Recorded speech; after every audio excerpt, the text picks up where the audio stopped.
real question facing the U.S. is not whether intervention carries risk, it's whether the alternative, allowing a nuclear threshold regime that has already killed American troops and plotted violence on U.S. soil to consolidate power indefinitely, carries less risk. Iraq in 2003 was a U.S.-led invasion of a largely contained dictatorship. The United States dismantled the governing structure and attempted to construct a new political order while simultaneously fighting a multi-sided insurgency.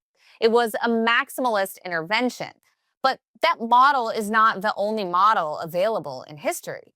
Eastern Europe in 1989 didn't require the United States to invade and rebuild countries from the ground up.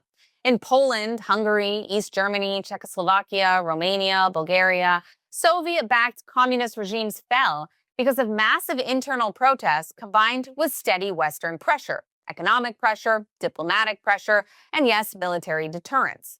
The fall of the Berlin Wall meant American troops in Europe no longer had to prepare for a massive war with Soviet tank divisions rolling across Germany.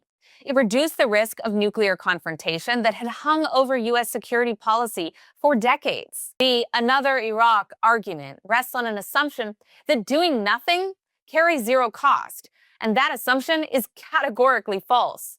The cost of Iraq is well documented, but so is the cost of 4 decades of Iranian proxy warfare, maritime disruption, regional destabilization, assassination plots, and nuclear proliferation. Unlike Iraq in 2003, Iran today is already deeply integrated into regional conflicts.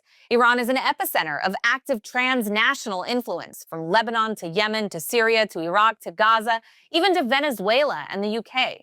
The instability argument cuts both ways. You can't argue that removing the regime risks instability while simultaneously ignoring that the regime itself is a primary engine of regional instability.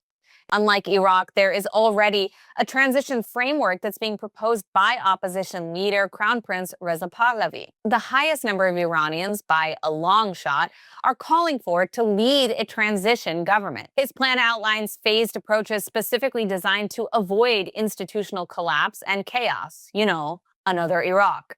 So the real question is not, could there be risk? It's whether the long-term risk of a nuclear threshold ideologically expansionist regime outweighs the transitional risk of political change. And the answer is no.